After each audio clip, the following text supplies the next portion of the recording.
Okay, it's a couple of minutes after 4, and I think the rest of our registrants will join us as they walk into the room. Good afternoon, everyone, and welcome to the very last of this season's Southwest Florida Climate Compass series. The South Florida Climate Compass series seeks to elevate the discussion of our changing climate in Southwest Florida by presenting this topic from diverse perspectives and bringing in national experts, people from outside our region that view this topic from different ways based on their geography or their profession or the people that they surround themselves with. So it's a cross section. This afternoon, I'm very, very excited to welcome Ms. Cynthia Williams, Ford Motor Company's Global Director of Sustainability, Homologation, and Compliance. For those of you who don't know me, I'm Dr. Anna Pushkin-Shevlin. I'm Regional Director of Growing Climate Solutions, and I will be the moderator for today. And we have with us Katie Taylor from Priority Marketing on the back end, and she'll be monitoring the chat. We are doing this in webinar format, so please use the chat for questions, and I will be watching that, and we will forward questions to our guest for today. This entire presentation is being recorded and will be posted on the Growing Climate Solutions website in about a day or so. So if you find it super interesting and want to share, please go to Growing Climate Solutions resource page and you'll be able to find it and rewatch it and forward other people to that site. The presentation we anticipate will run about 75 minutes, a brief introduction right now, about 30 minutes to 35 minutes from our speaker. We offer 30 minutes of questions and answers. And from there on in, we'll let you off to go off to dinner or whatever you do. For those of you that are new, Growing Climate Solutions Path to Positive in Southwest Florida is a network of diverse Southwest Florida institutions and stakeholders. And our focus is to build climate awareness using proven communication and educational techniques. We often talk about the natural assets which make Southwest Florida such a special place and how important it is to preserve them. Our goal is to engage and empower our community leaders and let them make those decisions that are going to help us bring a positive climate forward in the coming decades.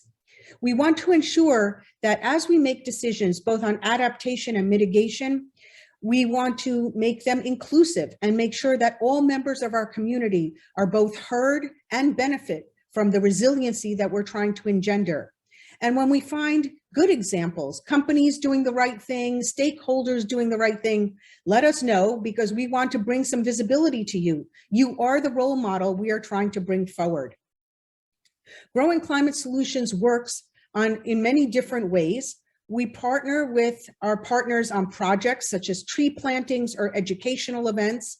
We produce a lot of communications, a bi-monthly newsletter, and a flyer that comes out every month with all the environmental opportunities that we know of for you to engage and learn more about climate. And we also do this type of educational programming, like what you're experiencing today, and our How and Why series. All of this is made possible through very generous funding from our partners. They include the Collier Community Foundation and Collaboratory that funded this project, our relationship with Florida Gulf Coast University, particularly the Water School, the Conservancy of Southwest Florida, and a very generous donation by the Kapnick Family Foundation. Particularly, this Southwest Florida Climate Series has been sponsored by our two media sponsors, Naples Daily News, News Press, and WGCU Public Media. So a real thanks to them. Hope you let them know how much you enjoy all this.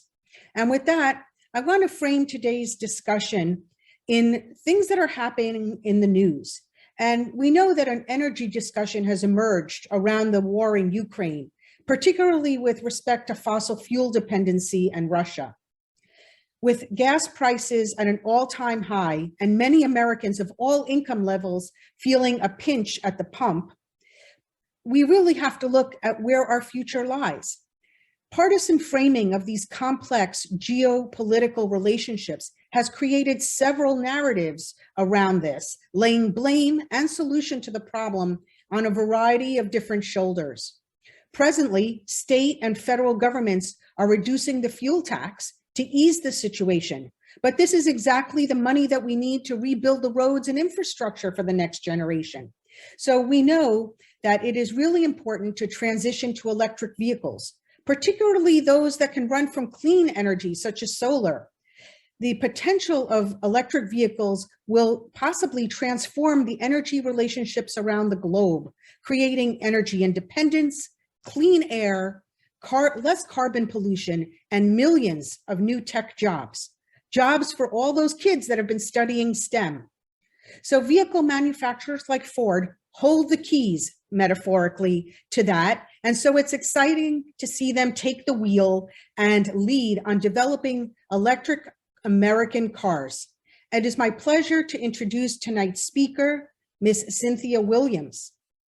Cynthia is Ford's Global Director of Sustainability, Homologation, and Compliance based in Dearborn, Michigan. Cynthia's been with Ford for over 30 years, and she is responsible for the sustainable business plans and policies, environmental negotiations with regulatory bodies all over the world. She's reports on the company's environmental and social governance, engaging with non-governmental organizations and other external stakeholders. She was previously the Sustainability, Environment, and Safety Team Leader for Asia Pacific from 2016 to 2019. A native of Flint, Michigan, Cynthia earned her bachelor's degree in science and mechanical engineering from Michigan State University and an MBA from the University of Detroit in Mercy. Cynthia has also owned a home in Florida since 2006. So she comes down here and knows us kind of well. She serves on Michigan's Governor's Council on Climate Solutions and various other external boards. While her focus spans corporate sustainability and compliance broadly, much of her focus and her excitement is around electrification. So I am very excited to present Cynthia, and let's hear how Ford is going to lead our electrification revolution. Thank you, Anna. Can everyone hear me? Awesome. As Anna mentioned, I lead Ford's Global Sustainability, Homologation, and Compliance team. And what homologation is, that's really global certification. So we are ensuring that we meet all regulations around the globe so that we can sell product into market. And so that's just a little bit about us. We're a 118-year-old company and whose purpose is rooted in our DNA. And so one of the things, our goal is not only to build high quality vehicles, but to do so in a way that positively impacts the environment. I am most passionate about climate change. That's one of my duties at Ford, and the electric vehicles that we are bringing to market to combat it. You know, I've been in this role since 2019, but I've been in the fuel economy arena for over 10 years or so, and been working with regulators in that time frame to bring electric vehicles to market. And what does it take from an OEM perspective like Ford, and what does it take from partners in the community to do so? So I'm happy to share a little bit about how Ford is integrating sustainability in managing environmental issues within Ford, and which is the core of our business. Ford Plus is our plan that we have to lead the global electrification revolution. It's been about 10 months ago when this was outlined by Jim Farley, our CEO.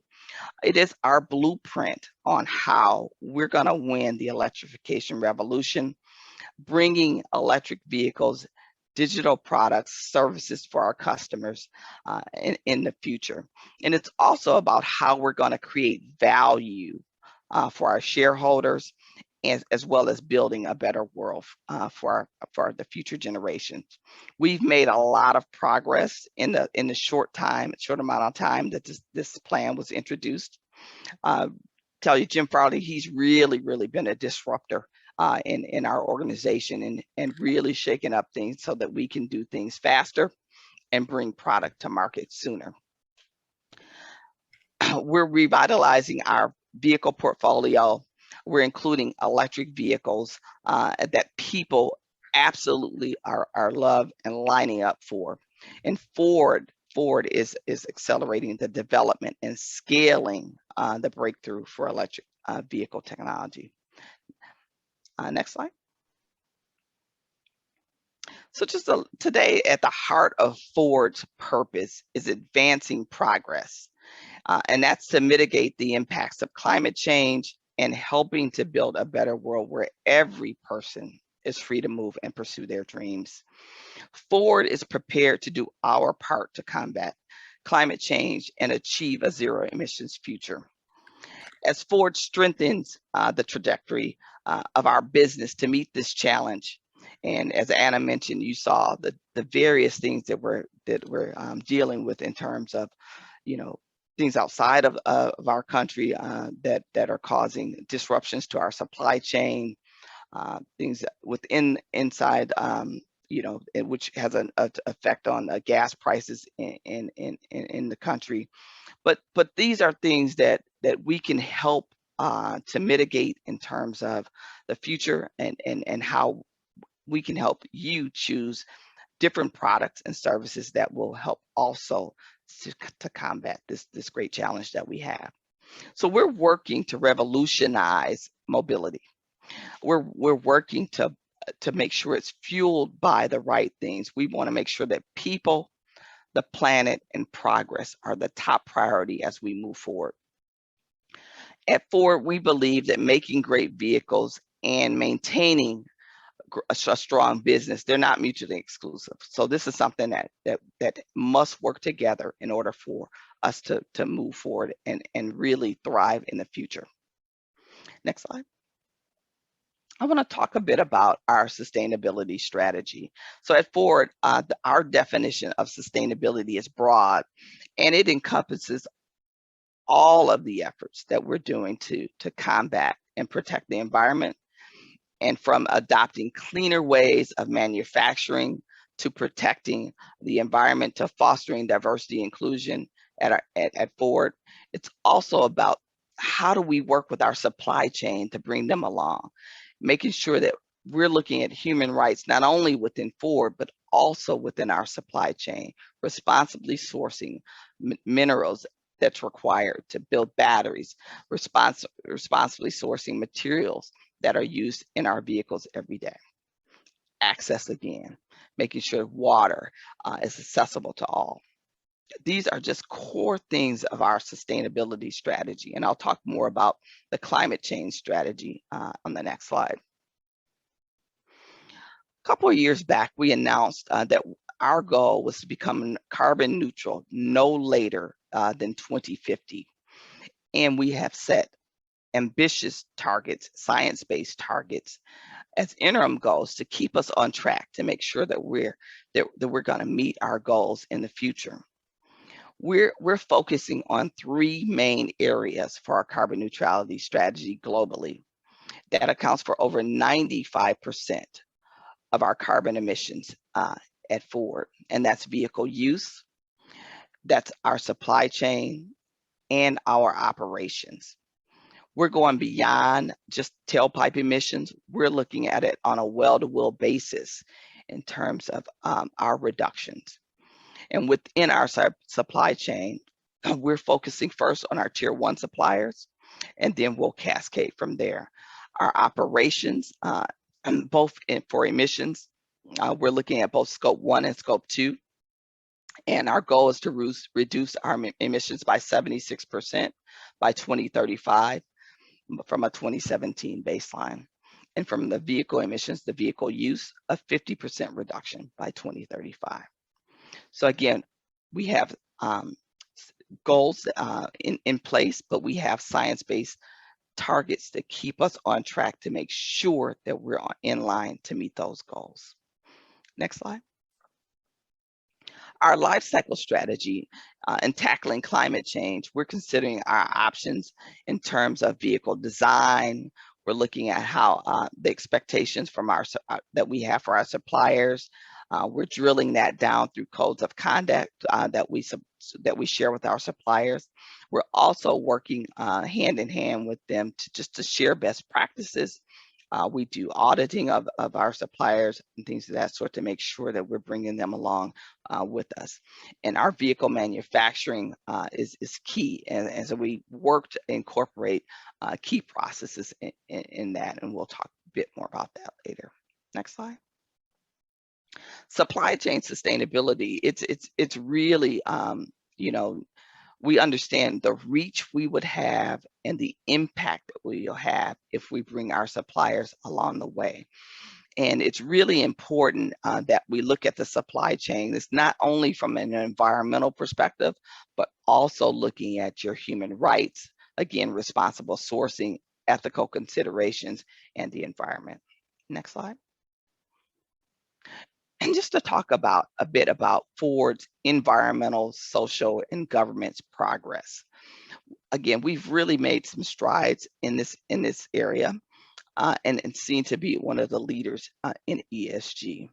I talked a bit about our carbon neutrality commitment. Again, no later than 2050 is the goal to be carbon neutral, but we are also looking at how we might bring that sooner. And so when I participated in COP26 last year, and one of the goals that we talked about there was how we joined the Route Zero coalition. And what that brought, it brought key stakeholders to the table to talk about how can we work towards 100% zero emission cars and vans no later than 2040, and even sooner if in leading markets like Europe, US, and others. And so we launched our sustainable finance framework. Again, we're putting our money where our mouths is, and we're financing through green bonds and sustainable financing. Sustainable materials, we have targets in terms of sustainable materials. Our target is only to use renewable or recycled materials in the future. And so we have a target, again, concrete science-based targets, 20% by 2025, and we're working every day with partners to see how can we accelerate that as well. We have human rights. Again, this was the first year, if you look at our sustainability report that we just released at the end of March, we released our first human rights report, so take a look at that. We're looking at safety on a daily basis on how we can improve in that arena. Supply chain, policy, diversity. We're looking at data management. We brought in a board of directors. We've expanded our board of directors to look at, also at policy in terms of how can we bring additional policies in to make sure that, again, we are checking our boxes and we're auditing ourselves in terms of what's right for the company and what's right for the environment. Integrated reporting. This is actually the second year we've completed an integrated report. We just released that at the end of March. Political activity. We're also being transparent about what our political contributions are, and also aligning with UN global compacts. So next slide. Now I'd like to talk to you a bit more about the Ford Plus plan. And we're working to revolutionize mobility, and it's fueled by our desire, again, to help build a better world where everyone is free to move and pursue their dreams. Next slide. Unleashing the Ford Plus plan. So we announced one of the biggest changes that we're making in our history, and I want to be crystal clear as to why we're doing this. This is only about creating incredible products that improve over time to create a better customer experience than yesterday. And ultimately, it's a win for the company as well.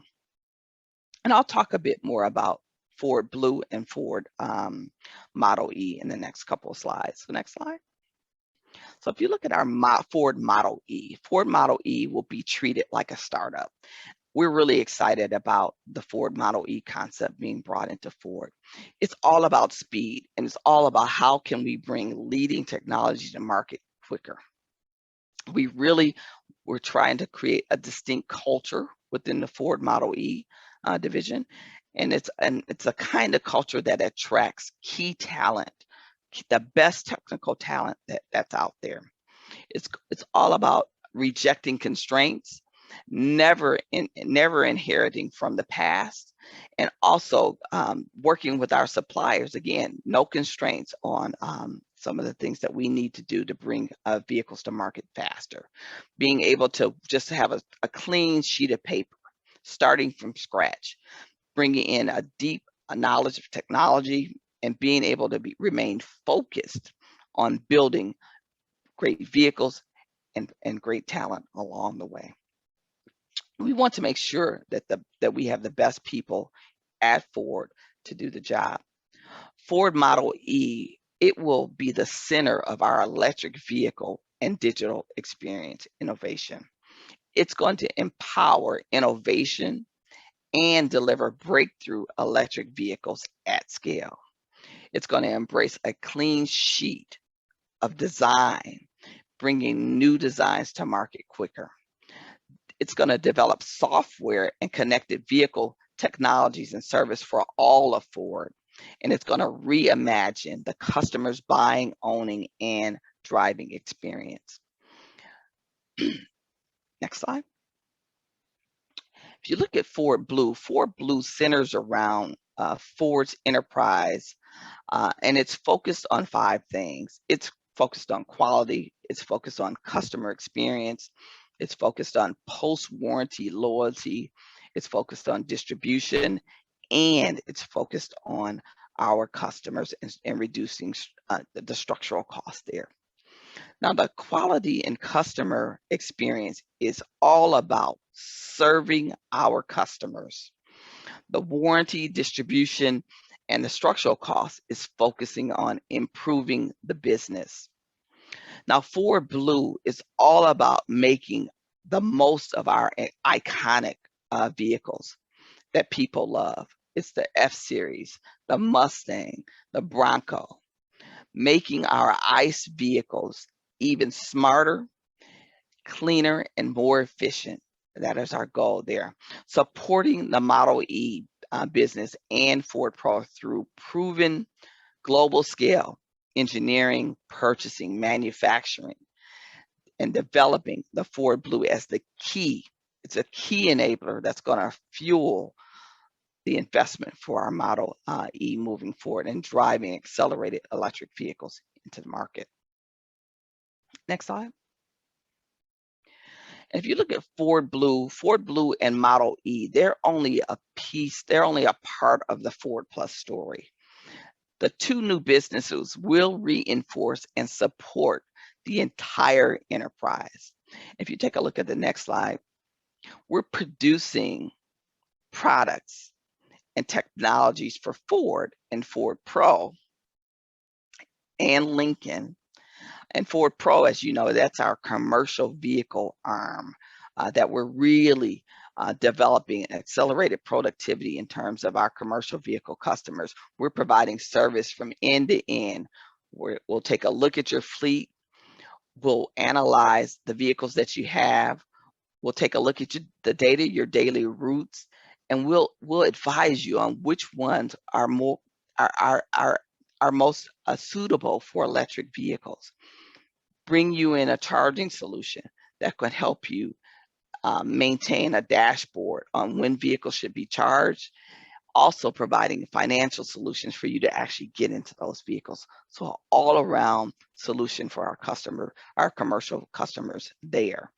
But all 6 of these units will serve our customers and anticipate trends. And each of these pieces will be a cylinder as part in the Ford engine as we move forward and as we have a turbocharge to the future.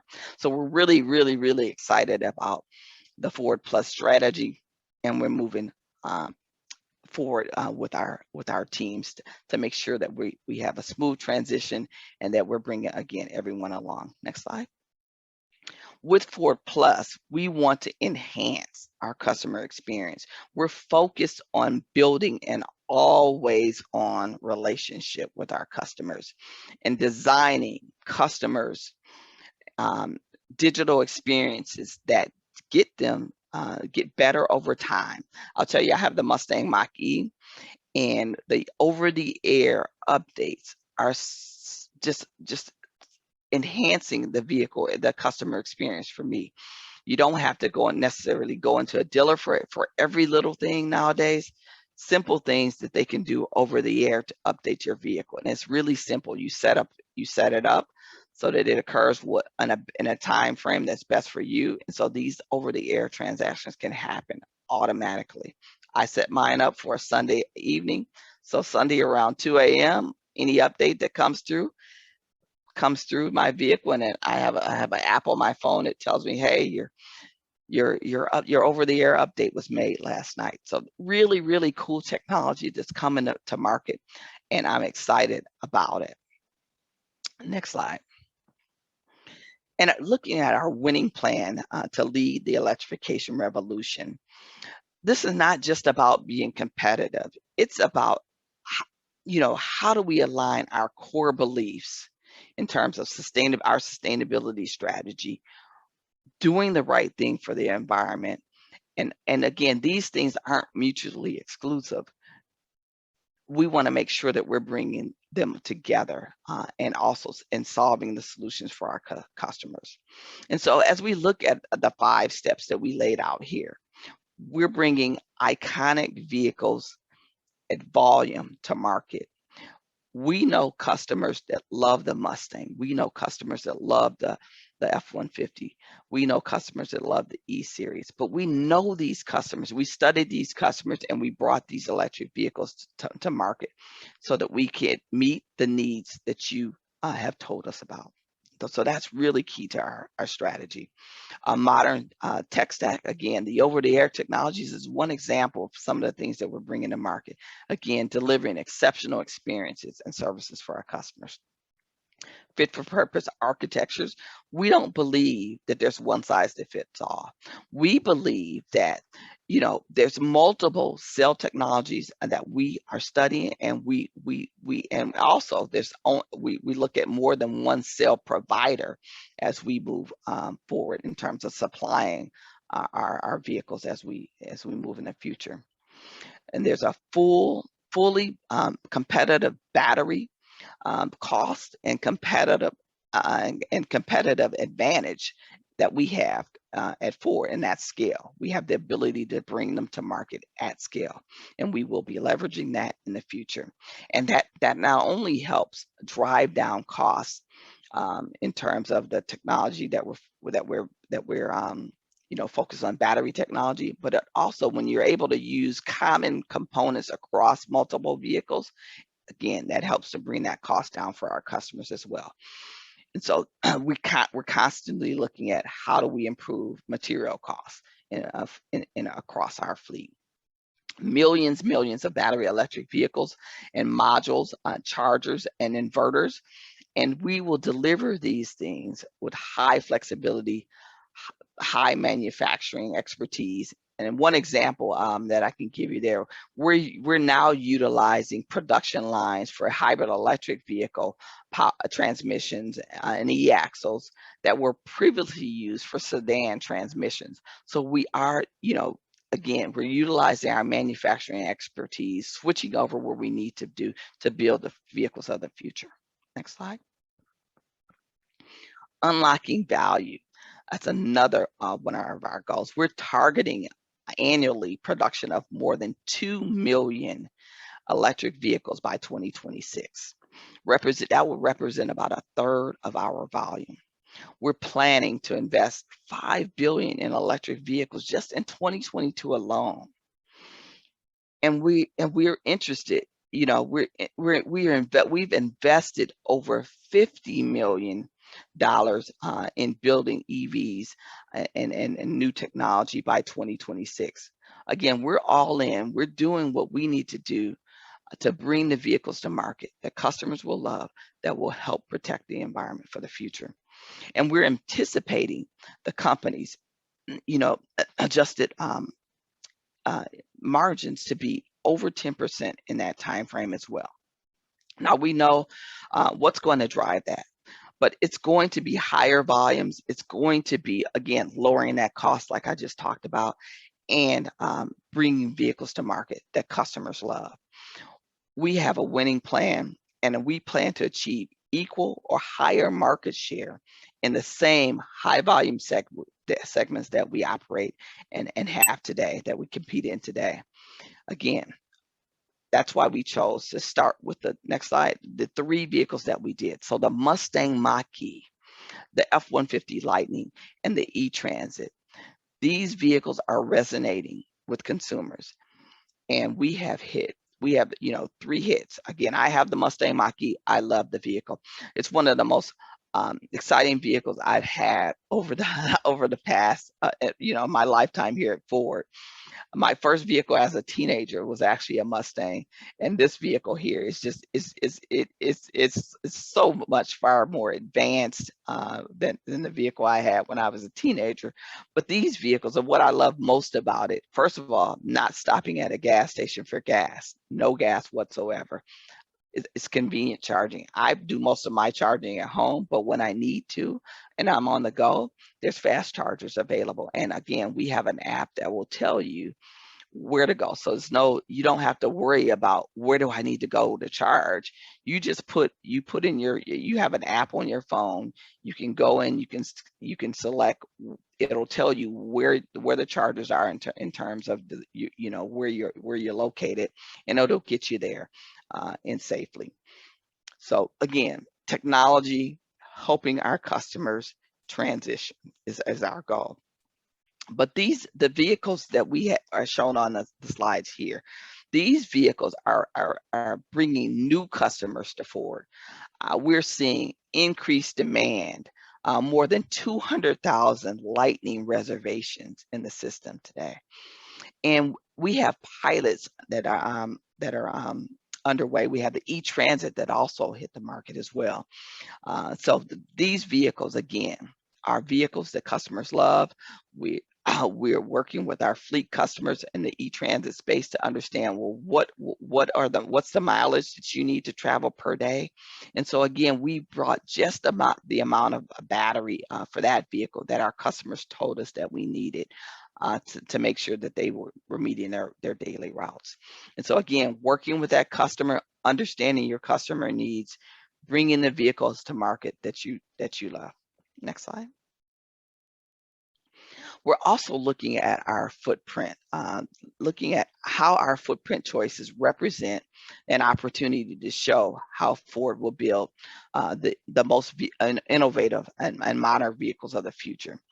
We're demonstrating how our commitment to sustainability and sustainable closed loop manufacturing, like battery recycling, can be incorporated into the future of manufacturing. So we're doing this. We're partnering with key folks to do that. And again, these EVs will definitely be the vehicles of the future. We're also looking at fuel cell technology for our commercial vehicles, so your more energy intense vehicles. But again, we're going to bring flexibility. We're going to bring vehicle integration into our plants, and we're going to deliver incremental vehicles and incremental options for customers and for families, so that we can make sure that we bring everybody along. Next slide, I'm going to talk a bit more about where our Ford Electrification is located across the U.S. So I'm really proud to talk about, some of the iconic plants we have. One of the tours I took recently with some government folks that came into Dearborn was looking at our Rouge Electric Vehicle Center. And that's located here in Dearborn. But again, technology, the latest and the greatest technology being incorporated into these facilities so that we can deliver the vehicles of the future. We're breaking new ground, and we're we announced about 11.4 billion sustainable manufacturing that we are incorporating into the Tennessee facility and 2 battery plants in Kentucky. On the left side there, we talked that you see the Ford blue at the bottom there. That Ford facility will be located in Western Tennessee. In terms of localizing, in terms our not only battery production in North America, but we'll have an all new assembly plant there as well. And so it's just the latest proof point of how Ford is accelerating and shifting from internal combustion engines into battery electric vehicles. And again, Ford's culture is simple. We want to treat customers like family. We want to compete like a challenger, and we want to be able to support. We want Americans to be able to support their families as well. And so investing in 11,000 jobs in the US, both indirect and direct jobs will be created for that across the US. So again, working to really bring the necessary tools to make it successful in the US across as we move towards electrification. The next slide. Just to talk a bit about one of the biggest constraints that we have is batteries. And so our battery strategy and technological roadmaps are being constrained, are being coordinated across the globe. And so if you see everywhere you see like a little blue squiggly there is where we're incorporating additional battery manufacturing. And so the goal here is to bring 240 gigawatts of battery cell capacity globally by the end of the decade. And that's just the beginning. Next slide. We're also continuing to develop our environmental strategy and have taken many, many steps over the past year to partner to accelerate our actions. Ford will be one of the most technological, capable manufacturing facilities and again, what we have in our toolbox is the ability to bring these markets and vehicles to scale to market. We're working with key recycling partners like Redwood Materials and to drive credibility in this space. And the goal is to vertically integrate throughout the battery cell chain. We are moving to deliver breakthrough electric vehicles for many rather than a few. If you take a look at the next slide. Leading the electrification revolution. We are bringing new products to market, delivering unparalleled experiences. One of the key things we're focusing on is how do we work to accelerate advanced battery chemistry to market. We have key partners like Solid Power and Blue Oval SK. Volume growth. Again, we're bringing vehicles to market at scale. F-150 Lightning, E-Transit, Mustang Mach-E. Those are just examples of what we're doing, and we're going to have more in the future for you to choose from. Again, continuing to break constraints in that yield additional volume for these vehicles is key as we move forward. And we're going to create raw material value chain. The goal is to create that in the US and deliver world-class, efficient, quality manufacturing. And all of that, which we will continue to help, is to accelerate the company margins, creating value not only for our company, but our customers and our employers, as our employees and our key stakeholders. And next slide. And all of that is being fueled for our future and helping to build a better world where every person is free to move and pursue their dreams. We want to make sure we bring everyone along. And just a bit about a little plug about our sustainability report. You can access our sustainability report at sustainability.ford.com. Thank you. Well, thank you, Cynthia. That was really comprehensive and really sets out an incredible vision that Ford has developed in the coming years. I'm really happy to see an active chat, and I will try to field as many of these questions. I've tried to group them, but in some cases, I'm just going to ask them in the order in which they were coming. So Okay. one of the things that even before this presentation, we had a question as to why did Ford pick their most signature iconic vehicles to electrify first? And there's a second part of that question. Some of these vehicles aren't particularly adept to accommodating people with different mobility disabilities. So are there vehicles, or how do we accommodate wheelchairs and other types of assisted mobility devices so that differently abled people can also enjoy electrification? Absolutely. And so the first question, we chose our most iconic vehicles. So the Mustang Mach-E, the F-150 Lightning, and the E-Transit commercial vehicle. These are vehicles that customers know today, right? They know what to expect when they get in these vehicles. And so we wanted to make sure when we brought the electric versions of these vehicles to market, that these were the most capable and most, the vehicle brought everything that you needed from that vehicle, that experience that you had. We're bringing that in an electric version. So the most capable of these vehicles ever. That's why we chose those vehicles, because we know the vehicles. You see it, Mustang, what an experience of a Mustang should bring, right? And so when you get in that Mustang Mach-E, it's even better. It's an elevated experience.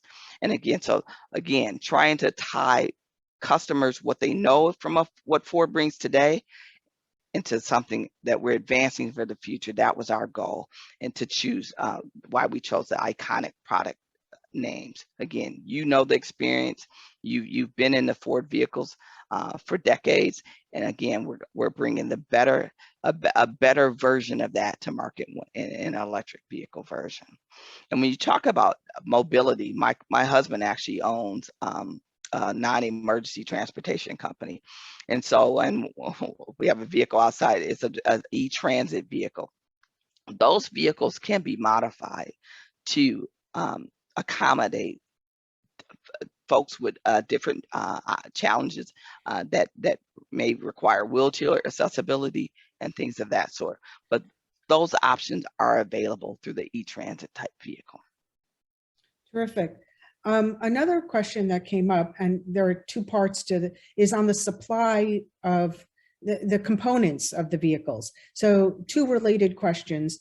One is that our audience has noted that to create batteries, the mining time to set up those mines, to get the materials to create the batteries, can take upwards of 5 years. And you have some pretty aggressive targets. So one part of the question pertaining to material sourcing is, will there be enough supply of those materials to create the batteries and meet those goals?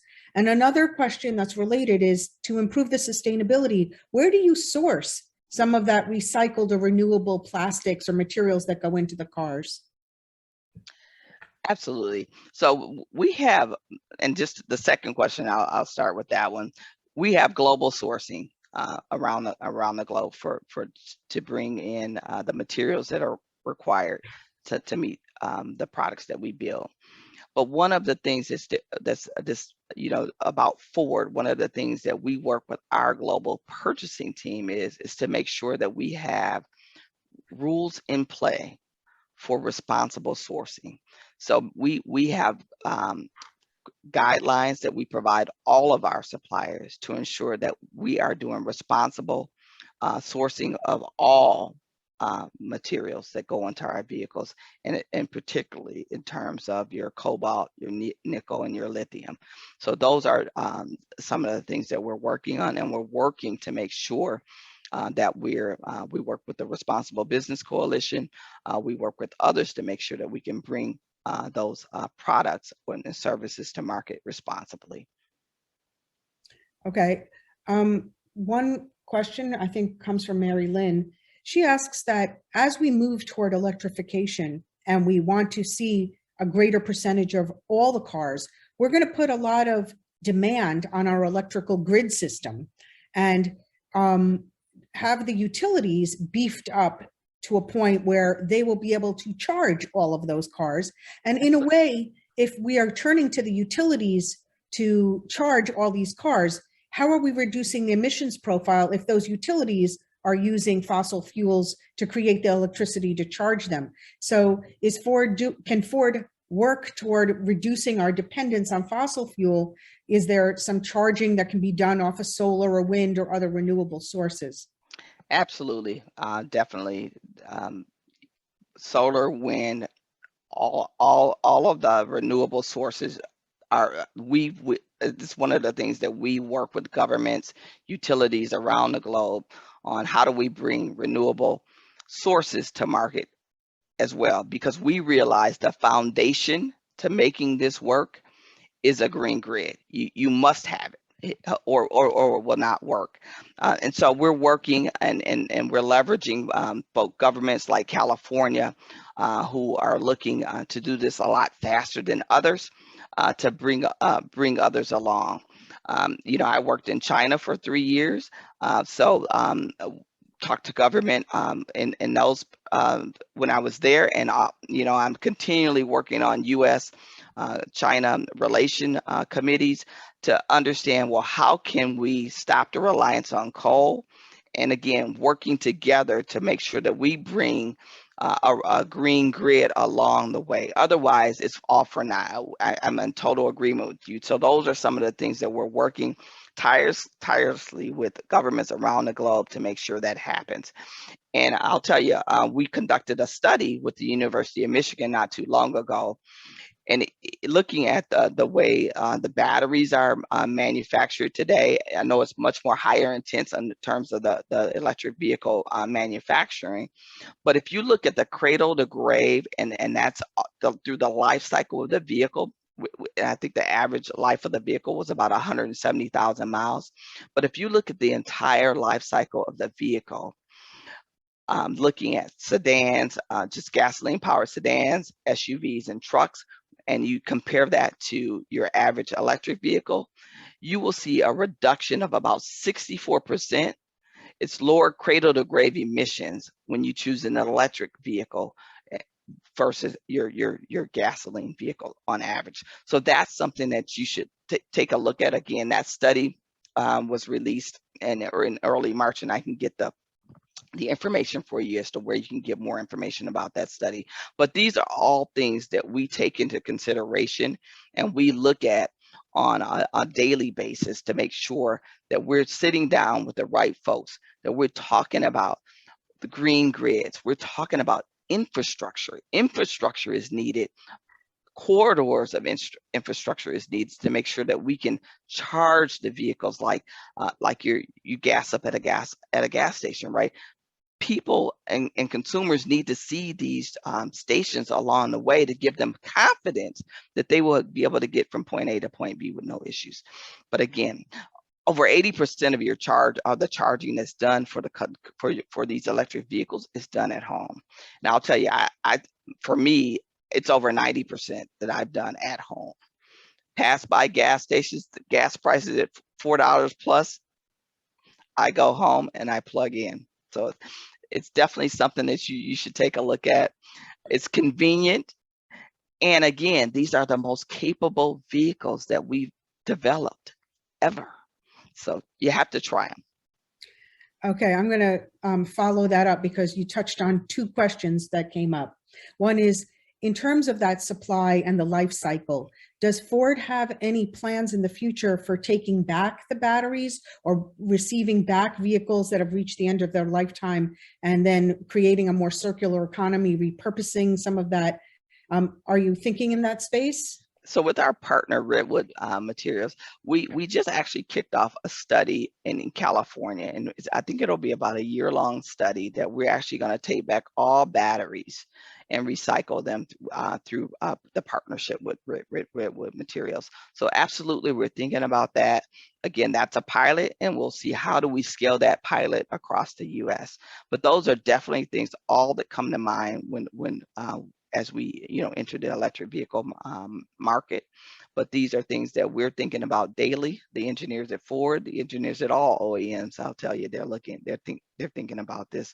But because we want to make this convenient, we want to make sure that we are bringing customers along, and the customers have confidence that the vehicles are here to stay, and that they will make that 170,000 mile life that I talked about in the study that U of M had. Okay, here are a couple of questions. I'm going to compile them that came in about the outreach to the public. So one question focuses on how is Ford working with cities and other companies that go into the fleet business? Is there a special program, or what's your approach to fleet vehicles? Because that's one purchaser making a huge impact.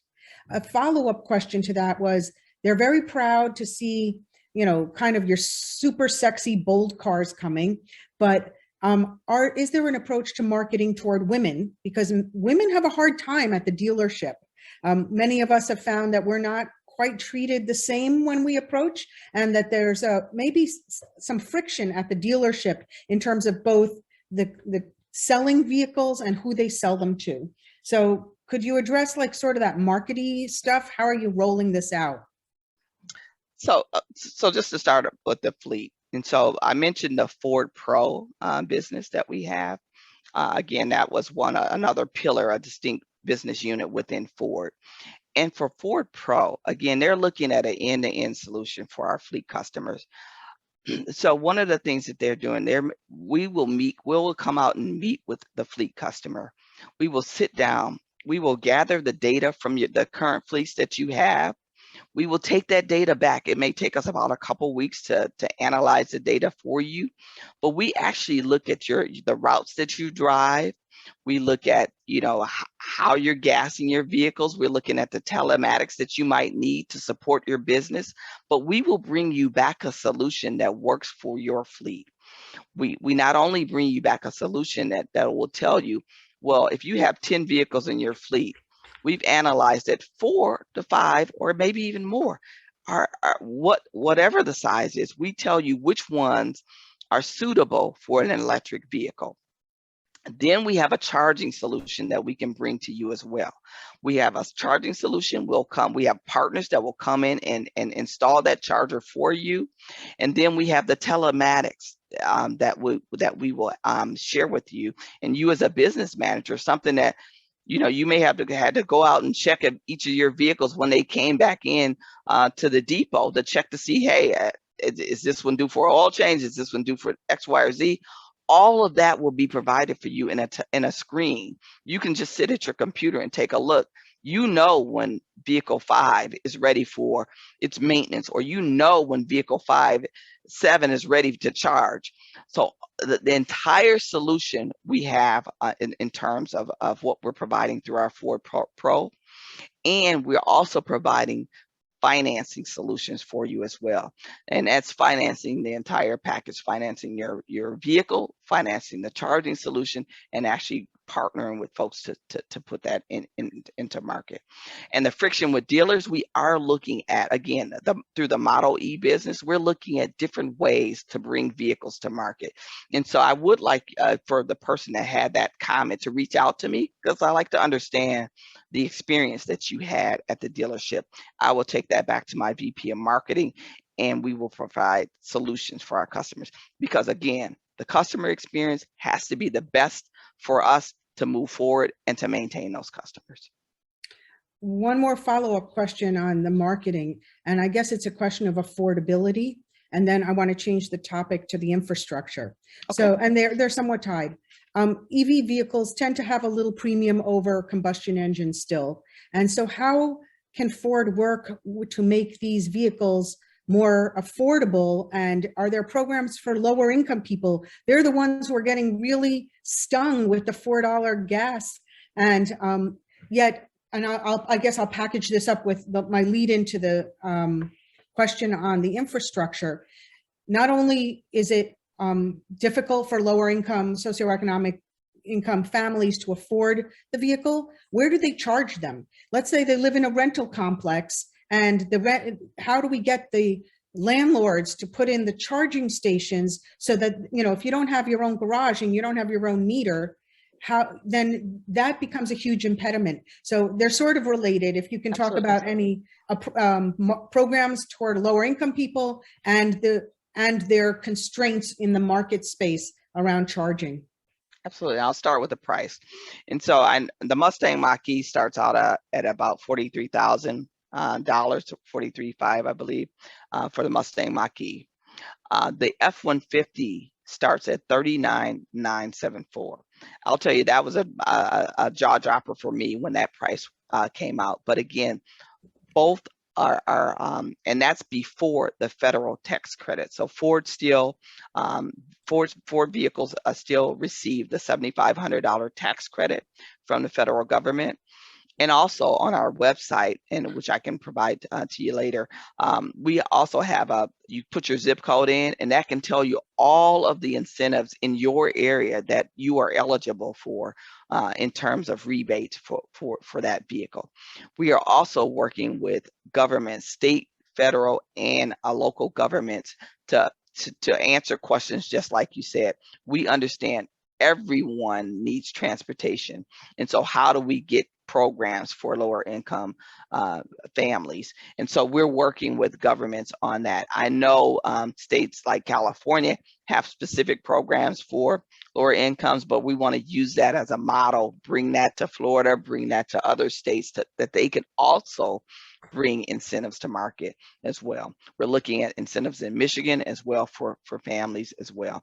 But again, we're working tirelessly with governments, cities, governors around the globe so that we can make sure that these programs are available for different consumers. And there's a question, is there a leasing program for government and nonprofits that is offered through Ford for the EVs?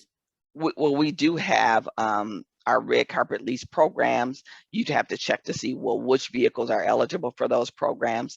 But if you are in a need, if you're a government or if you're a fleet and you would like more information, again, please reach out to me and I can get you in the contact with the right person here at Ford that can lay out all of the solutions that we have for you. One last question to follow up before we close out. Well, there are two more questions actually.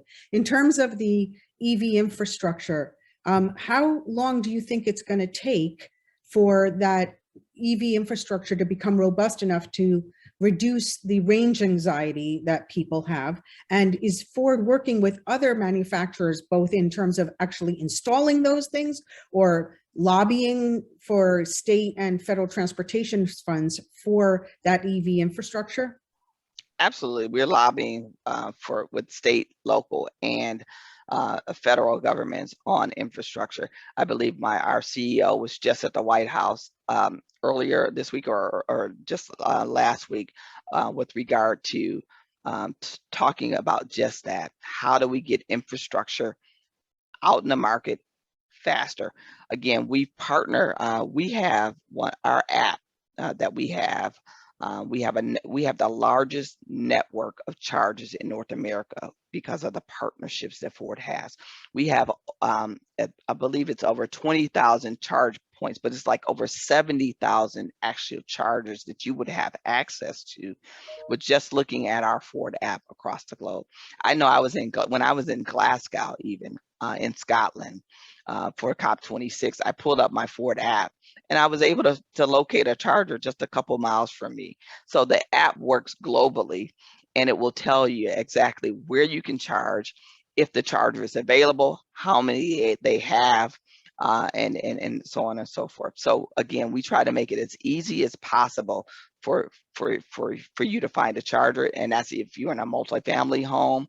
Again, using the app, it will tell you where you can charge, if it's available, how many there are available, whether it's fast charge, whether it's your regular charger. It tells you all of that so that you can plan your day accordingly. Again, making sure that technology helps to bring consumers along in the space. Okay, so we're going to be slowly wrapping it up. If anybody has a last ditch question that I haven't touched upon, please put it into the chat now. And while we're waiting for that, there was one question that was asked early on, and it's like it's the big elephant in the room in a way, especially since you were at COP26 and you saw how very well-intentioned, smart people really push forward, but don't get there very fast. So we now know it's inevitable that we can't even make the 1.5 degrees Celsius goal. And we're really trying to prevent the worst from happening at 2 degrees, right? So as hard as you guys have been working, is there any chance that you can accelerate the timeline? Can you bring your goals from 2030 to 2025? Can we hit net zero in 2040 or 2045? Do the certain numbers get set as benchmarks because that's what everyone's doing? It's so urgent. This problem is so urgent. How does it look? Give us either the optimistic or the pessimistic perspective. I'll tell you, our goal is to be carbon neutral no later than 2050. And when I was at at the COP26, I worked with Route Zero. I signed on to a pledge there to pull that ahead. We're working together so that we can make sure that we get the zero emission cars and vans no later than 2040, leading markets no later than 2035. And as an example on how we can do things faster, in Europe, last year we announced 100% zero emission cars by 2030. 2/3 of the commercial vehicles were going to be there at 2030. We've even this year said by 2035, we'll have 100% of the commercial vehicles in Europe to be a zero emission. So we're working faster. Again, it takes policies, it takes policy development, it takes us all working together to make sure that we can bring things faster. And that's having the right folks at the table, both federal and local state governments. That's needed. And also folks like you to help push the regulators in the right direction, pushing consumers to get into vehicles that will making the right choices. And so we all need to work together, utilities, governments, OEMs, everyone, so that we can do this faster and make sure that we have a generation and a planet to leave for our folks, our generations to come. Okay, there were three quick questions at the end, and then we'll wrap it up.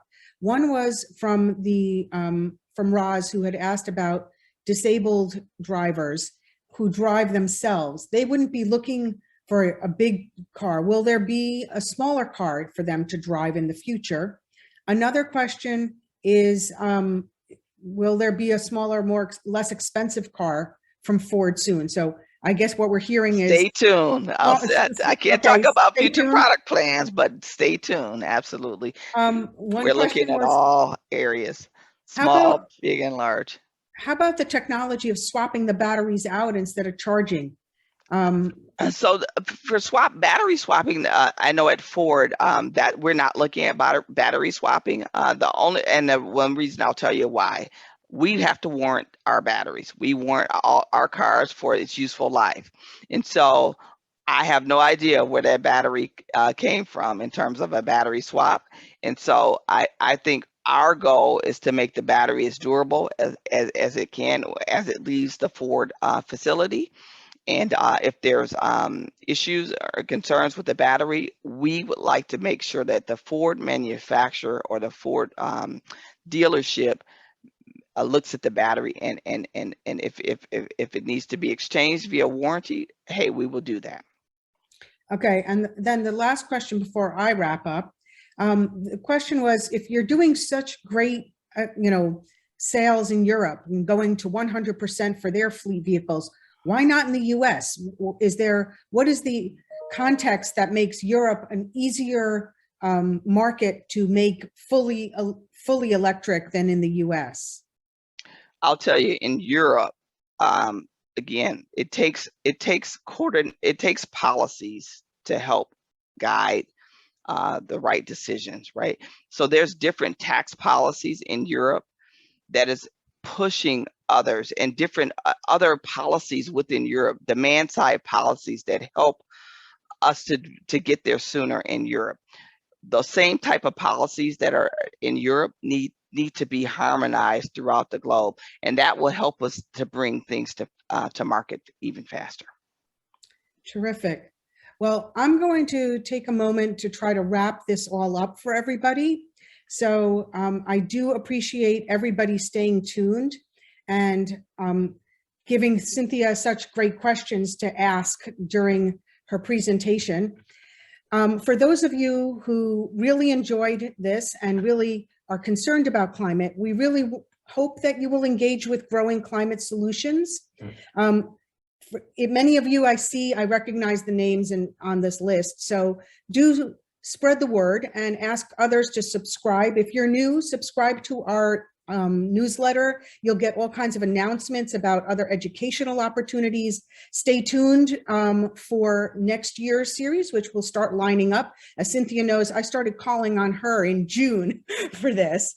The other way in which each of you can be part of the solution is to spread good information on social media to your friends and family. So if you learned something today, post it on your own social media.